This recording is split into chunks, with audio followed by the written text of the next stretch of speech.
All right, guys. So we got the men of the hour that came in and contribute. We're going to start at the far end. We got Professor Andrew Hansen.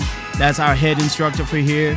We got brandly new promoted Blake Brown, purple belt world champion. And this young man right here, Professor Clay Mayfield, who helped us by sharing the Buzzsaw passing skills with us today. So, how do you feel right now? Oh, I feel great. Just got some good rolls in.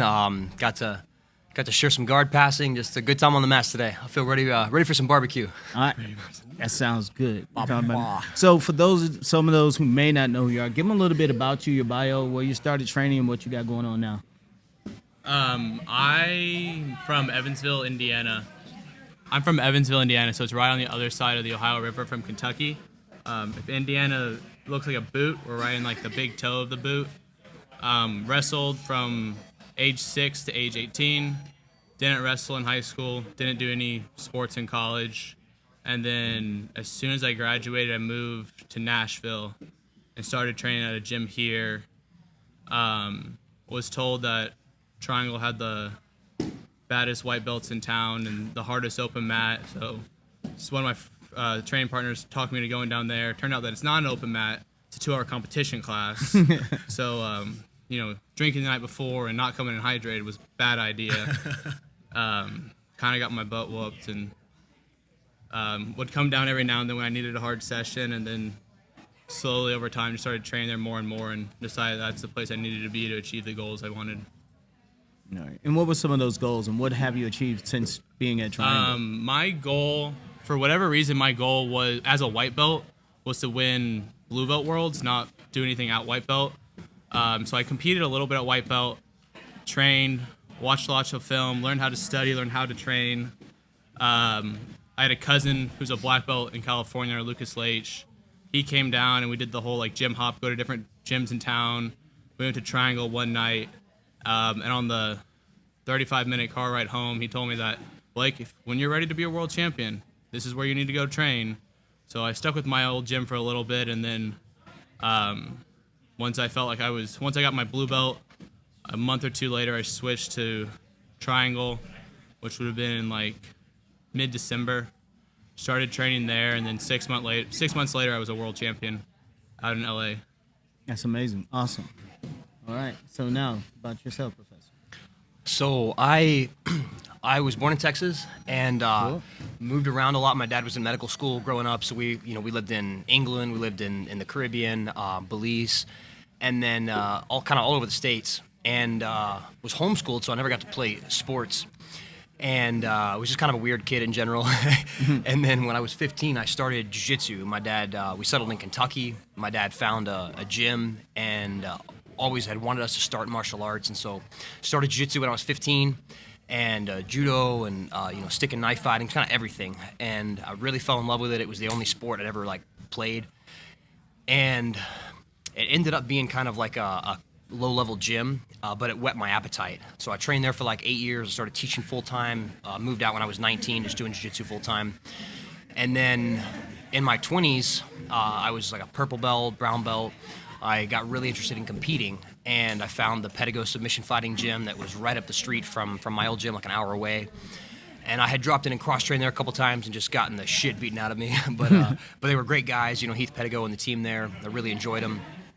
And so when it came time for me to really focus on my competition career, and I got hungry for that, then I switched over and joined the Pedigo team, and trained up at the now famous Daisy Fresh Laundromat for a couple years, and then I moved down to Nashville, down in Franklin, just south of Nashville, and opened my own gym, Triangle Academy of Jiu-Jitsu, as a Pedigo affiliate. So we're kind of like PSF Nashville, and my goal, when I opened the gym, was just to have an open community gym where, we had a culture of people that wanted to train really hard, but everyone was welcome. There were no politics, no, you can't train here because you're not on our team, that kind of stuff.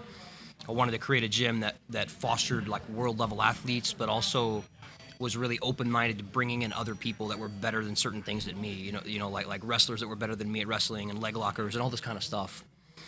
And it was really cool. The gym kind of found its identity the more we built it, every couple of years, it would just feel almost like a different gym. Like the culture got more and more solidified. And all the gyms that I'd always been a part of growing up were always like, hey, if you want to train hard, that's cool, but there's no gold medals in the back, just chill, have fun. And there's nothing wrong with that, It's kind of the most jiu-jitsu gyms are that way. But I was a super competitive kid, and I really enjoyed the competing aspect. So I wanted to have a gym that was the opposite, that was just like, look, if you want to train and not compete, that's fine, but this gym is really for the people that want to be world champions. And so that's kind of what we've geared our training room toward. And then it's naturally helped us find guys like this stud that come in and just want to be a part of that hard training. And we're just doing our thing now. 4 years in, coming up on our 5th year. And the last 2 years, season over season, we've produced adult Pan Am and adult world champions every season, and just getting better and better. Awesome. And we enjoy training with you guys. Professor Andrew, I'm going to address the topic to everybody, but I'm going to start with you. Competition, as far as competition and not with jiu-jitsu.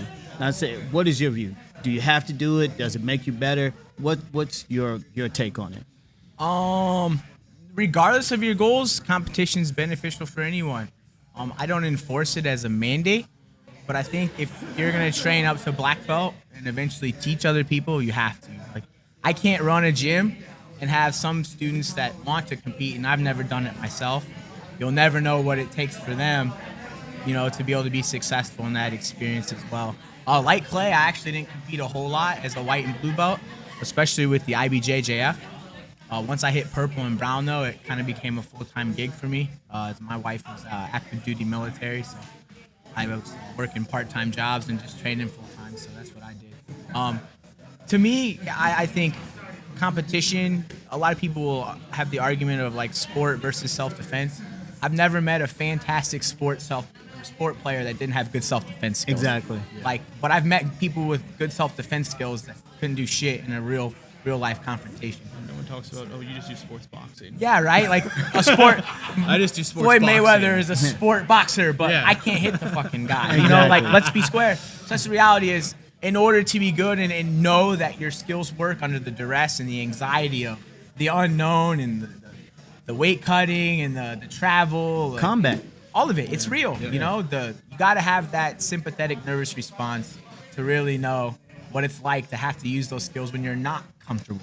So yeah, I absolutely implore people that whether you're a hobbyist or a full-time athlete, competition is for everyone to some degree, for sure. Yeah. And how long have you been training? Me? Oh, this is my 16th, 17th year almost now. I Awesome. started in 2006 Wow. at a Pedro Sauer affiliate in Sandy, Utah. It was the first time I ever put a white belt on.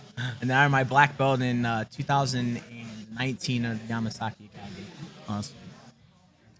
I want to ask a question. Okay. So to touch on what you had said earlier, like I seen, like I do my homework. People come in here, and I seen the footage when you got your black belt, and it was really emotional for you. Yes, sir. And I remember he was saying how he loved your work ethic because you traveled from a school where you were getting your rank for no reason. You felt like, Yeah. and coming here and getting beat by lower belts. So how do you feel about academies that just kind of push through? Like, what would you say to people who feel like they're getting? If you know when you've earned your blue belt, you know when you have it. For sure. You know when. So what would you say to someone who gets a belt and is like, I don't really feel like what should they do? What's their next move? Good question. Yeah, that's a great question. There's a couple layers to that. The short answer is everyone usually kind of feels like they didn't deserve their rank. It's natural to have a little imposter syndrome when you get a new belt. And that just pushes you to kind of fill out and grow out into it. That's fine. The biggest thing I think is if you trust your coach, like your coach is on the same path and has the same goals you have and is invested in your journey, you can have maybe a little, I didn't feel like I was quite ready, but you trust your coach that they know what's best. I think the problem is when you have a coach or a training environment that isn't in line with your goals, and then you're like, I was wanting to be, the blue belt world champion, and my coach doesn't give a damn about that. He just promoted me because he wants to feel good about how many blue belts are in his gym. So for me, that was my story. I was in a gym that was really low level training. They were just kind of kidding themselves about how good their jiu-jitsu was, and then I would go train and I'd just get my, shit pushed in. And And so the proof was in the pudding, and I knew I wasn't where I wanted to be. And so I think you just need to align yourself, to be honest, do I need an instructor or do I need a coach? And find the training room where everyone's on the same path you are, and then you can trust, your coach's call on that. And that's last thing I'll say is I think that's a really important delineation. Do you need a coach or an instructor? Most people in jiu-jitsu just need an instructor, and that's someone who comes and they just show the moves, they teach class, and of course they care, of course they're invested, but that's kind of the long and the short of it. Is an instructor just teaches the class the way I dichotomize it. A coach is someone who is invested in you personally, who is studying your film, is telling you what to work on, is going to the competitions and traveling with you, is staying in touch with you about your journey and your ups and your downs, your personal life. A coach can only coach a few athletes. You can't coach more than a few people. I needed a coach, and I had an instructor for 8 years. And then I found Heath, and he took me under my wing, and he guided me as an athlete. I have, 250 students at our gym right now, and I only coach, I'd say, maybe 8 of them. The varsity athletes, and then the guys that, a couple guys and girls in the gym that maybe aren't even competitors, but they really care and they really want to get better. And so I'll tell them, hey, coming into class tonight, I want you to hit 3 collar drags, and then text them in the morning, hey, how's your training go? And then there are other athletes in the room that I'm like, look, Blake's going to coach you. He's going to follow up and give, but each of us only coach a couple athletes because that's a way more in-depth process than being an instructor. So to circle back around to your original point, just be honest with yourself. Do you need an instructor or do you need a coach? What's your goals? And then find whatever room and leadership are in line with that goal. A good way to think of it is like, if you're in a college course, like you have your college instructor who has 100 students, that instructor isn't going to be able to like hold your hand through stuff. You have to go find a tutor if you're struggling.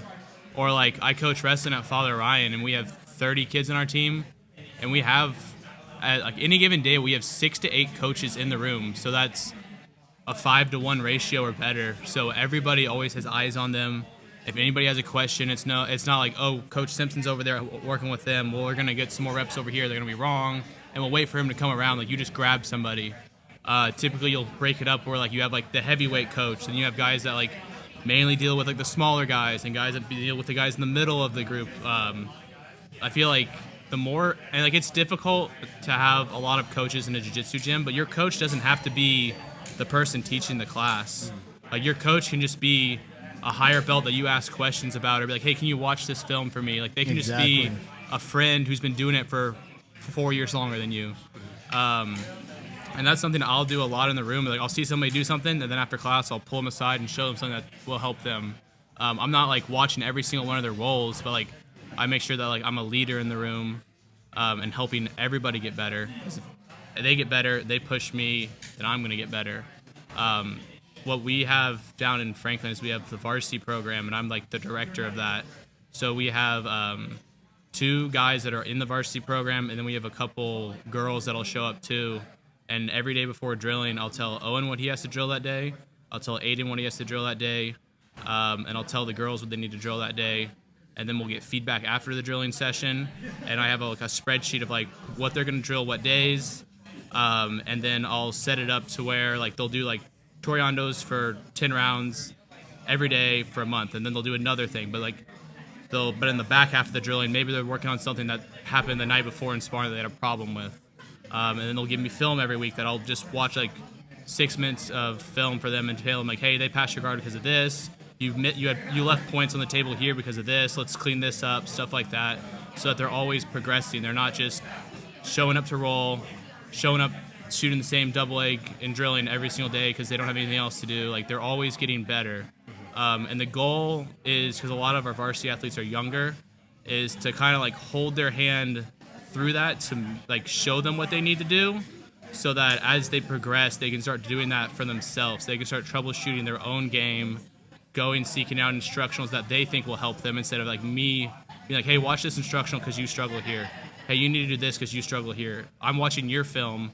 You need to struggle here. They can watch their own film. They can watch other people roll, and then like it can just spider web out to where everybody's helping everybody. And that, like, one of the things that the jiu-jitsu community as a sport doesn't understand very well is how to be professional. Wrestling and judo, and I know, Andrew, you have some experience in judo. The wrestling and judo, these Olympic sports that have been around for so many years. Jiu-Jitsu is a young sport, and most jiu-jitsu people think that the way you get better is by keep on showing up. And there's a little truth to that. You'll marginally get better, but you can show up for years and still suck. It's True. like, to get better, it's intentional. You don't go compete, lose your matches, come back and think, I'll just get back in the training room and I'll fill those holes. What you do is you go. We'll have our athletes pick like a B level or C level tournament, like a local event. Go get some matches, film the matches. Always film your matches. Come back and we'll pick apart. Hey, this happened in this match. At minute 3, you dropped your left hand, you got this collar grip, and it all went downhill from there. So for the next month, your skill progression is going to be keeping that hand off your collar. And then we focus everything from the morning drilling sessions, the strength and conditioning every day, and then when the athletes come into the training room at the night, live training, they have specific goals, Keep that hand off your collar. I want you to pull guard and get a left side de la Hiva every round. Things like that. And then, like he said, they film, we analyze it, we plug it into that skill chapter again, and then we pick another small tournament and troubleshoot it. Might go to another event and be like, look, doesn't matter what happens, 18-year-old blue belt, doesn't matter if you win or lose this match, I just want you to not let that damn hand get on your collar, and that's your win condition. Because producing a champion is a multi-season process, with exceptions. You don't produce like a blue or purple or black belt world champion in 1 or 2 seasons. It takes progressions. And that's just something like the professionalism of the approach is something that Jiu-Jitsu is not very good at. That's why the few people that do it right, like Danaher, make waves in the community because they're professionals playing in an amateur sport.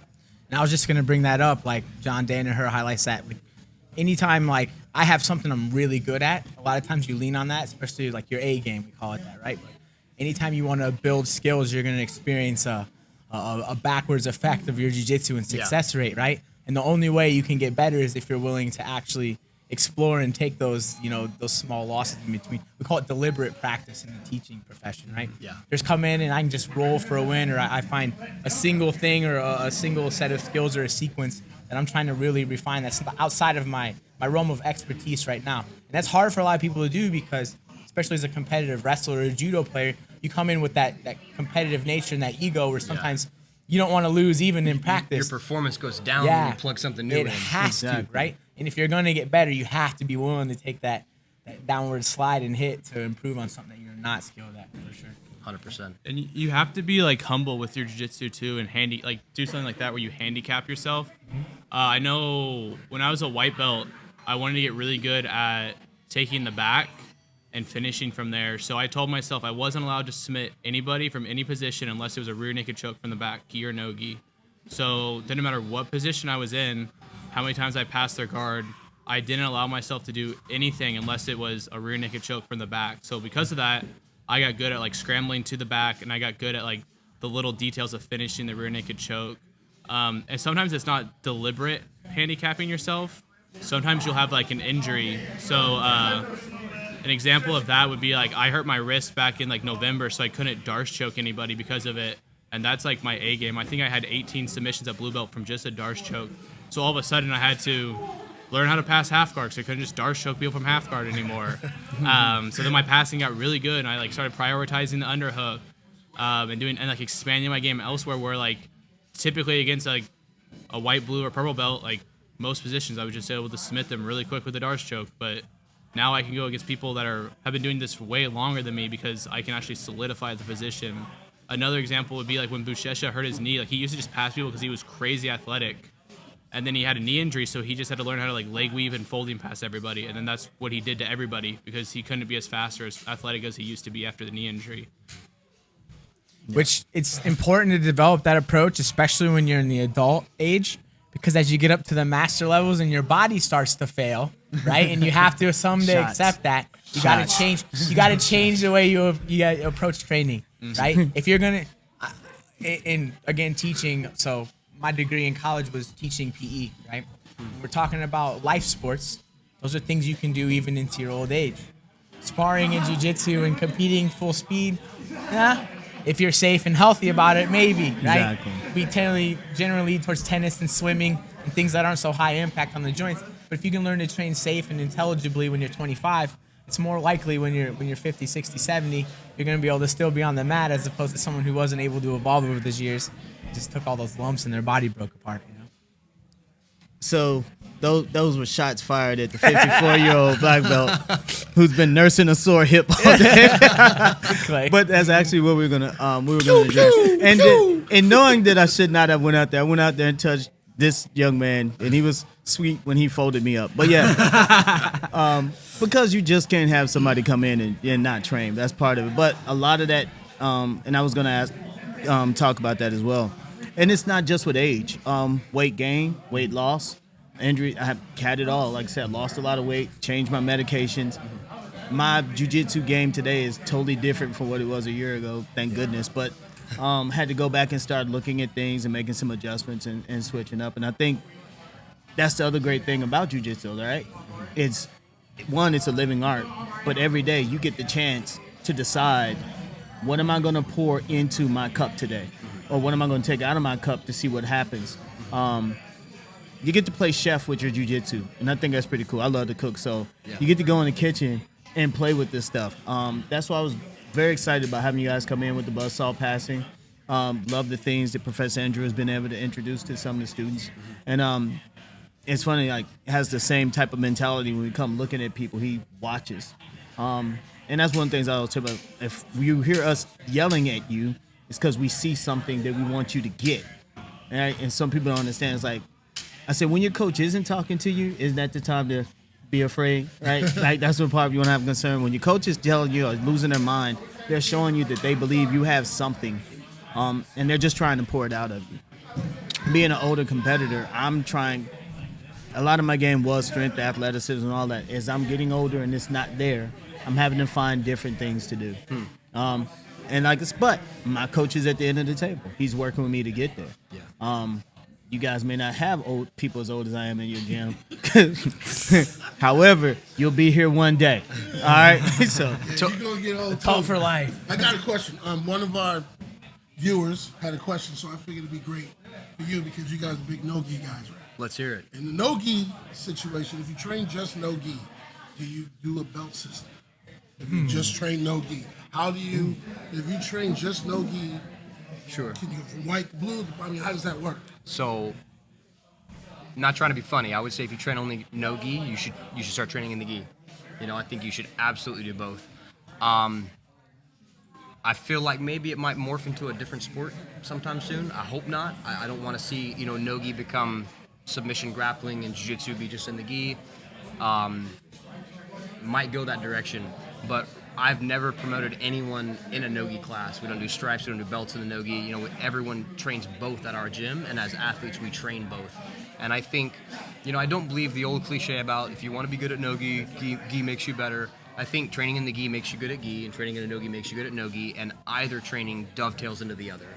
But just personally, I think you should do both. And I've never promoted people in the no-gi because I have everyone train both. agreed.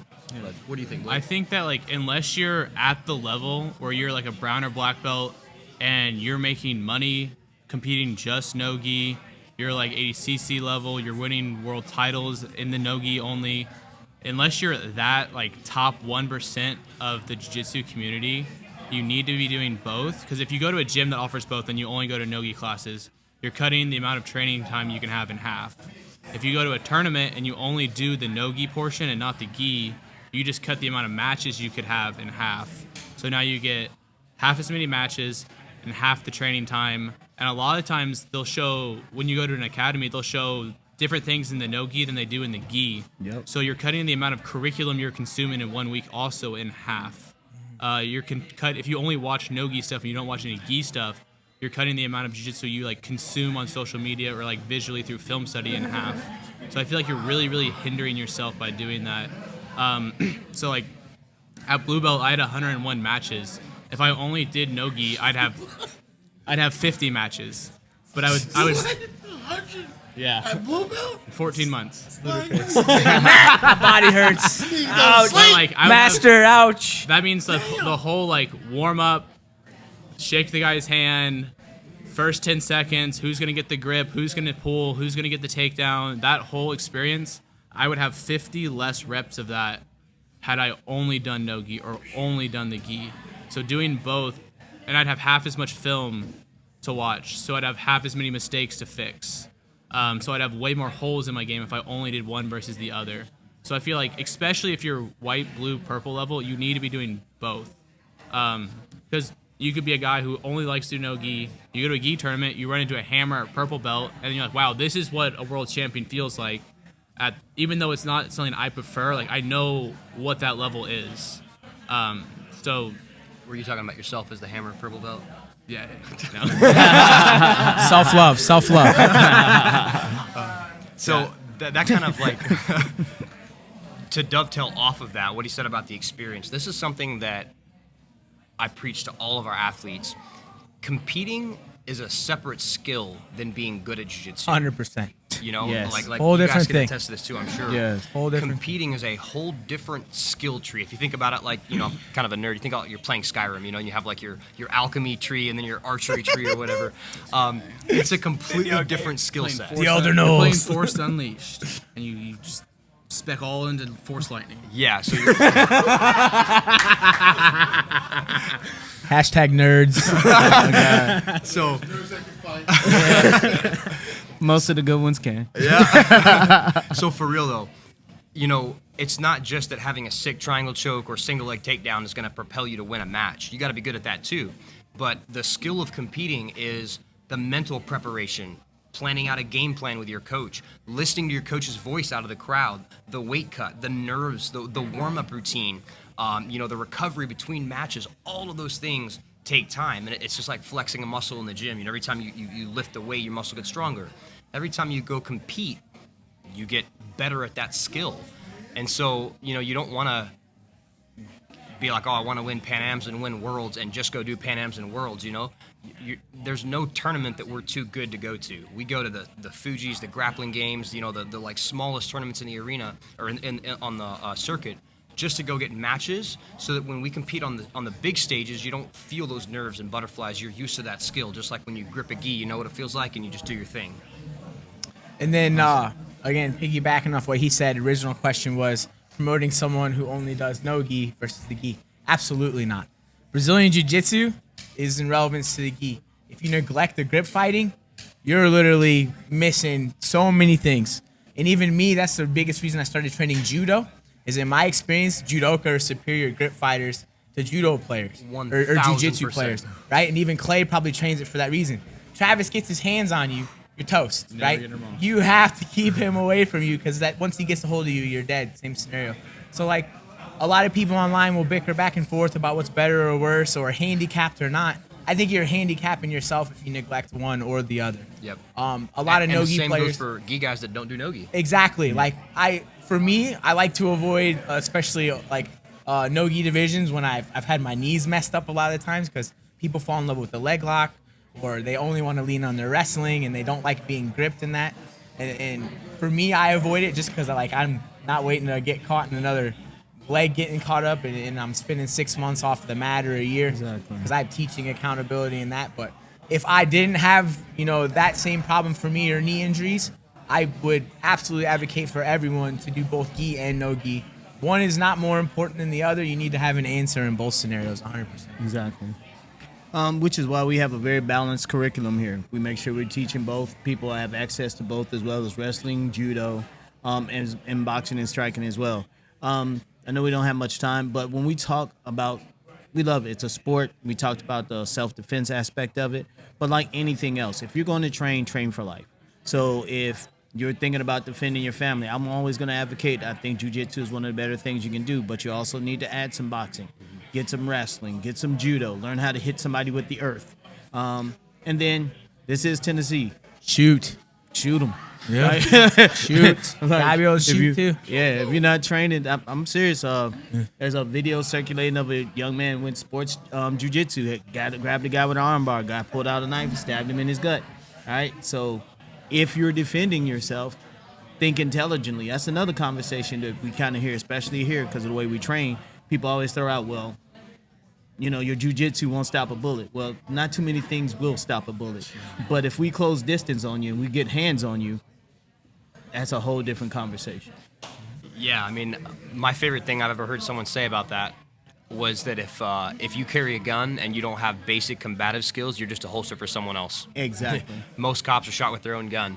But it goes both ways, you know? If you do jiu-jitsu and think you're going to forego everything else, you know, go 2 minutes with a TIE fighter and try to get them on the ground, you know? You gotta have the basics, you know, at least a year of boxing experience, you know, some hand-to-hand combat with a you know, firearm.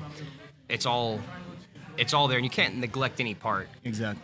It's always crazy to me, people that train jiu-jitsu, and I think jiu-jitsu, if you had to just train one thing, jiu-jitsu and wrestling would be the best things to do for self-defense. But if you train that and you never have someone put the gloves on and try to touch you in the face, and you think that you're learning self-defense, you're kidding yourself. Yeah. You know, and that goes both ways. Facts. I agree. Yeah.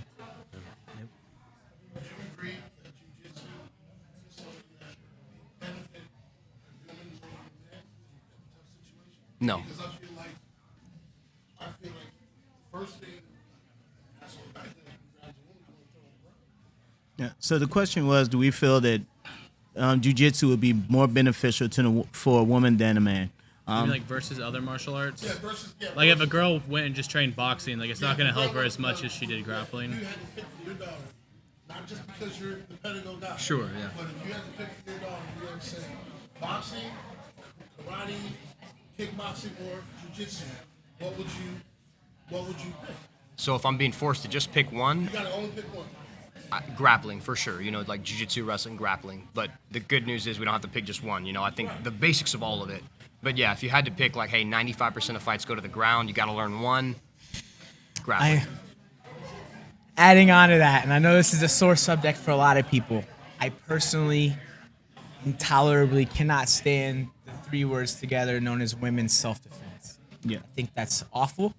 I think it gives a bad sense of security. Self-defense is self-defense, right? Whether you're male, female, doesn't matter. You need to be training skills. Again, we offer training to law enforcement. Very few take up on it from an ego facet. If you're not training for the worst day of your life, you're not ready, regardless of gender, physicality, size, ethnicity, all irrelevant. Everyone has to take that seriously and be putting in the hours in the gym. Otherwise, I could be a victim at any point in time. Clay could. Awareness is the biggest thing you have, right? Like, if I'm not ready for it, I can get caught off guard by anybody. Situational awareness Self-defense is the is for biggest thing. everyone equally, universally, unilaterally, regardless of gender. 100%. So I wouldn't disagree with you, Andrew, but I would say I'm not against the women's self-defense term or whatnot. The way that we've used it at my gym, twice a year we do a community day where we do a free women's self-defense event. Just because the barriers to entry for women coming in and trying jiu-jitsu are more imposing than for a guy to come in and try jiu-jitsu. Right. And so we do like a free event, show like a trap and roll and some self-defense moves as a gateway to just say, hey, this is something you can do. Meet all of our girls that train and some of our toughest ladies that have won championships and, you know, ranked on the national or in the world circuit even have come from those seminars and then start jiu-jitsu. Right. What So we don't do is have a separate program where it's like, hey, just Good. learn these bullshit moves Right. and get a false sense of So security. that's the part to me where I have the issue is that, like, they come in on the women's self-defense thing, and it's a good way to get them in the door, a good icebreaker. But then after that, Yeah. where does their training go? So Yeah. I'm completely fine with, hey, I got to get them in there. Let's talk to them about this. But the retention I've seen from those kinds of things is you'll have 40, 50 women, maybe 25, 30 show up, and then maybe 2 sign up and train, Yeah. 1 quits, right? So, like, the false sense of security that, I learned to slap a pad or break one grip or fight a hand, now I'm ready to defend myself, is where I have the problem. And then they come into, like, women's only programs and this like that. The reality is your attacker's going to be male. Totally. So you have to get used to at least trying to employ self-defense in a realistic scenario for you. So, interesting story there. Yep. When I first opened the gym, we did the women's self-defense seminars, you know, like, hey, show the ladies, hey, you can come in and try these classes. It's something you can do. And we actually had women's self-defense classes. Only the ladies came, and it was, you know, a jiu-jitsu-based program. And within the first year, I did away with them because what we noticed was the ladies, no disrespect to them, it was the coach, it was me that was the problem here. But the ladies that were only training with the other ladies were soft. Mm-hmm. The ladies that were training in the regular morning and evening adult practices were getting tough as shit because Yep. they were training with the ladies and with the guys. Correct. They were getting skills that would really defend themselves, and the other ladies that were just kind of like training with each other were in a softer environment, and it was actually doing the opposite of what we wanted. Yeah. So we did away with the women's only classes. All the ladies, they train with each other in class, of course, but they're in the regular program doing the same training with the guys and the girls, and they're getting way tougher that way and more prepared. And that's wonderful. That will work 100%. But the reality is, all of those girls were willing to go out of their comfort zone, Yeah. right? So if I get women in the door and I can't convince them that the reality is self-defense is very uncomfortable, Yeah. you have to be willing to go out of your comfort zone. If you're not doing yourselves any favors. Yep. So just training around other women and giggling, and the reality of, this is our friend, we're hugging each other and having a play date. Yeah. And then they get into a real self-defense scenario where it's different, and then the panic sets in. Yep. So I had a female student last year that happened with.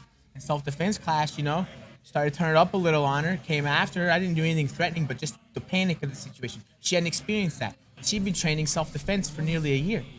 Self-defense. Exactly. Exactly. She had never really been forced to actually defend herself. Yeah. Everybody had been harboring her within this comfort zone, and the reality is, as soon as I took her out of it, Yep. the reality showed, and that's what's going to show when she has to actually use it. And So that's that's the- my problem. Yep. 100%. That's the disservice that most of Yes. these bullshit self-defense Beautiful. culty gyms Dust do. or whatever. Yes. What Yeah. is that called? 100. Dust.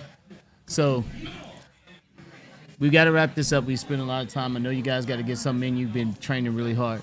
I'm going to start at this end. If you could sum it up as briefly as you could, what would you tell people about jiu-jitsu and why they should try jiu-jitsu, especially after what we just said right now? Sure. I'd say jiu-jitsu is not for everyone. Give it a try and see if you like it. Boom. Yeah, I'd say the same thing. Even if you don't want to ever compete, coming to jiu-jitsu will, because we were talking about this on the ride up. If you're someone who kind of just floats through life, jiu-jitsu can give you a purpose, and jiu-jitsu can teach you how to set goals, achieve goals, and how to progress on in life. Because I know we talked about competition most of this time, but the just showing up, having someone show you a move, you practicing the move, you failing the move multiple times in sparring, and then you eventually hitting it in sparring, teaches you the set small goal, achieve small goal with the idea of eventually achieving bigger goal. It teaches you that thing, which is how you progress and get ahead in life. And it's way easier to do that than it is to sit at some sort of nonsense goal-setting seminar that you paid $500 for some guy to tell you about how many Lamborghinis he owns. And you can too. So Clay said that, and you paid attention to the way he said that. Jiu-jitsu is not for everyone. There's a common phrase in the community where they try to make it sound like it is, and that is a fallacy, right? The reality is, if you're going to be good at jiu-jitsu, you have to accept all of the realities of the things we said. You're going to get beat up. It's going to be hard. You're gonna You've suck. got to go out of your comfort zone. You're going to lose and suck a lot of the time, right? You can't control everything. That's the reality. The only thing you can really control is your fitness. Clay has an immeasurable amount of that, right? But the reality is, it can be for everyone who's willing to go out of the comfort zone and willing to grow and go on this journey of constant self-improvement, self-reflection, whether your goals are physical, mental, emotional, brotherhood, friendship, community, etc., self-defense. It can be for you if you really, really embrace it. And embracing it means, accepting all of the realities and truths that we've laid forth here today. So I will sum it up with this, and it's funny. This topic comes up in almost every podcast. I will say jiu-jitsu is for everyone, but only if the individual, the person knows what it is they're looking for. Back to what each one of these very intelligent young men tapped on. If I want self-defense, I will tell you, jiu-jitsu is for you. If I want to learn how to set goals, smash goals, and progress in life, I will tell you jiu-jitsu is for you. If I say I want to be a champion, I would love to learn to have a champion mindset. Once again, I would say jiu-jitsu is for you because it will give you the skills you need to do that. If I want to improve my health, jiu-jitsu will help you. If I want to decrease my anxiety, deal with some mental issues, jiu-jitsu will help you. So it can be for everyone, but only if they have a good coach instead of an instructor who can help them understand what it is they're looking for and then putting them on the right path. that's just my take on it. Older, wiser, I get to play the mentor. But no, but that's what I think. As I get older and I think about all the different things jiu-jitsu has given me in different lanes, like what it gave me when I first started isn't what I need now. But it's still for me, if that kind of makes sense. Even like when you talk about certain injuries, your jiu-jitsu changed. And it may make, when I think perspective, it's an ocean of information. It's an ocean of sciences. So it can be, but that's just my take. As long as it's our job to help them understand. And then sometimes he's done it, I've done it. Sometimes you have to tell people, hey, this isn't for you. And that, once again, comes from a good culture instructor. And if you don't have a good culture instructor and you're in the Franklin area, I would tell you to go check out our friends at 100%. Triangle Academy. And if you're in the Clarksville, Montgomery County area, I would tell you to come see us here at Renzo Gracie. Y'all see that what I did right there? I did it. We got you, right? These men behind this table, behind these microphones, have made a commitment to service the community. And if all you heard them talk about was competitions and medals, then you weren't listening to the same podcast I were. These are men who are pouring into people. They're pouring into their communities, pouring into their students. That's the difference between an instructor and a coach. All right? If you don't have that, I'm looking at 3 right now. Can't look at myself. I'll be the 4th. But we got you. Thank you guys for coming on the podcast. I had a great time. All right. Likewise. Thank you so much, James and Andrew. We appreciate you guys having us down, and just a great group of students you guys have here. Yeah, he beat up all of me. I'm just One after the other. 25 minutes. Yeah, I know. this guy. Only 25 minutes. He only rolled for 25 minutes straight. 25-minute Shark Tank. All right. I was getting quarter guard and resting a lot too. That would have been me. All right. Hug We're the going to leg, get out hug of the here. leg. Thank you guys for watching Aftermath At the Pod. underhook, And this you know, truly was After the Mat. Peace.